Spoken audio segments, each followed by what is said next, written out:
പക്ഷേ എല്ലാത്തിനും ഒരു പരിധി വെക്കണ്ട അച്ഛാ. ഇന്ന് അച്ഛനും കൂടി ഇവിടെ ഉണ്ടായിരുന്നെങ്കിൽ എന്ത് രസമാവുമായിരുന്നു. എല്ലാവർക്കും ഭയങ്കര സന്തോഷമായേനെ. അച്ഛൻ വരാത്തതില് എല്ലാവർക്കും നല്ല വിഷമമുണ്ട്.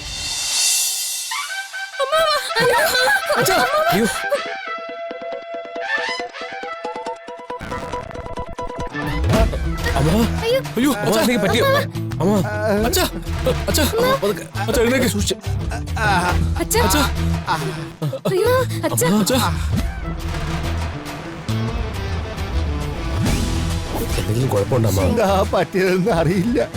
എല്ലാം വളരെ പെട്ടെന്നായിരുന്നു.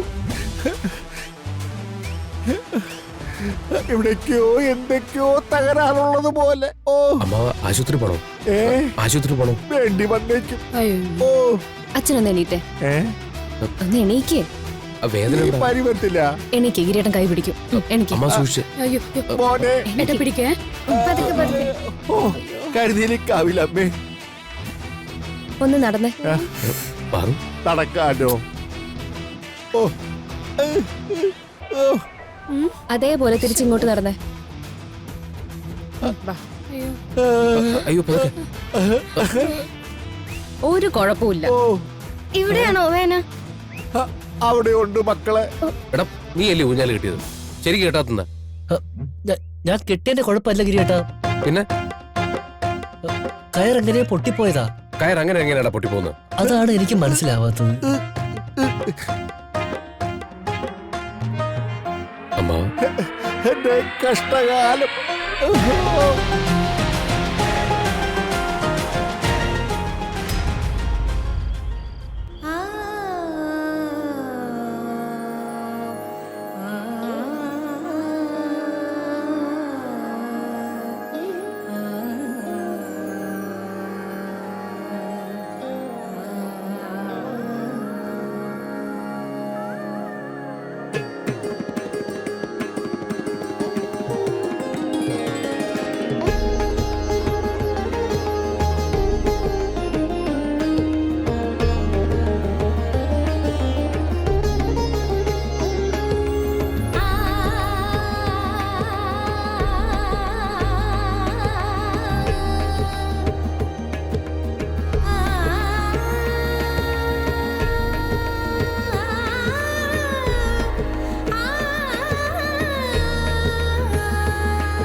മുദ്രപത്രം ഒപ്പം ഒരുമാതിരി തിരുവാതിരയായല്ലോ. 2 കഷണം പേപ്പർ കീറി കളഞ്ഞതല്ലേ ഉള്ളൂ. മുദ്രപത്രം ഇനിയും മേടിക്കാം.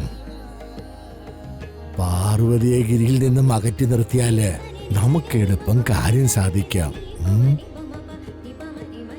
അതിനെന്തൊരു വഴി? എടാ ഈ തിരുവോണ രാത്രി ഒന്ന് വെളുത്തോട്ടെ.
ഇപ്പൊ സമയം എത്രയെന്ന് അച്ഛൻ അറിയോ?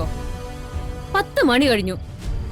രാവിലെ ഇവിടുന്ന് ഇറങ്ങിയപ്പോ തന്നെ ഞാൻ പറഞ്ഞതല്ലേ ഉച്ചയ്ക്ക് ഊണ് കഴിക്കാൻ സമയമാകുമ്പോ ഇവിടെ എത്തണമെന്ന്. അച്ഛനും അമ്മയും ഏട്ടനും ഒക്കെ ഇവിടെ വന്നു. അച്ഛൻ മാത്രമേ ഇവിടെ ഇല്ലായിരുന്നുള്ളൂ. അത് മോളെ വേറൊന്നും കൊണ്ടല്ല, ഇന്ന് ഓണമല്ലേ. പഴയ കൂട്ടുകാരെയൊക്കെ കണ്ടപ്പോ ഞാനൊന്ന് കുടിച്ചു. അത് ഞാൻ എനിക്ക് മനസ്സിലാവും ഓണാണ്, ഈ ശീലമൊക്കെ ഉള്ള ആളാണെന്ന്. പക്ഷേ എല്ലാത്തിനും ഒരു പരിധി വെക്കണ്ട അച്ഛാ. ഇന്ന് അച്ഛനും കൂടി ഇവിടെ ഉണ്ടായിരുന്നെങ്കിൽ എന്ത് രസമാവുമായിരുന്നു. എല്ലാവർക്കും ഭയങ്കര സന്തോഷമായേനെ. അച്ഛൻ വരാത്തതില് എല്ലാവർക്കും നല്ല വിഷമമുണ്ട്. ആരും അത് പുറത്ത് കാണിക്കുന്നില്ല എന്നേ ഉള്ളൂ.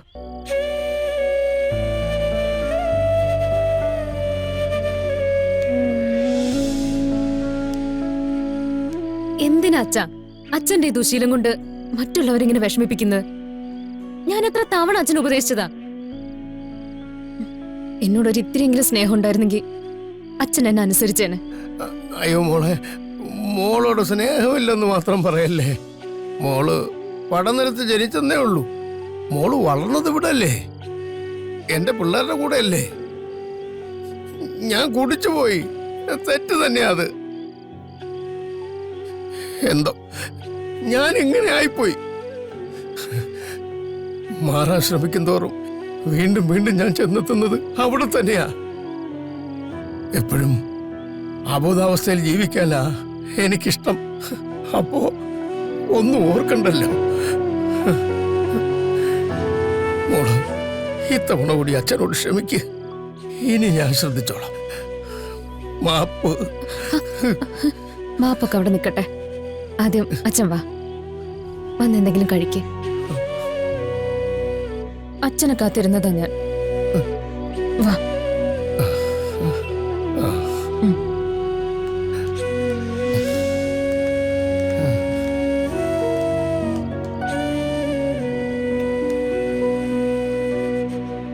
മതിയോ?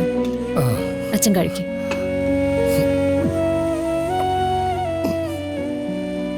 പിള്ളേരെല്ലാം കുറെ നേരം അച്ഛനെ നോക്കിയിരുന്നു.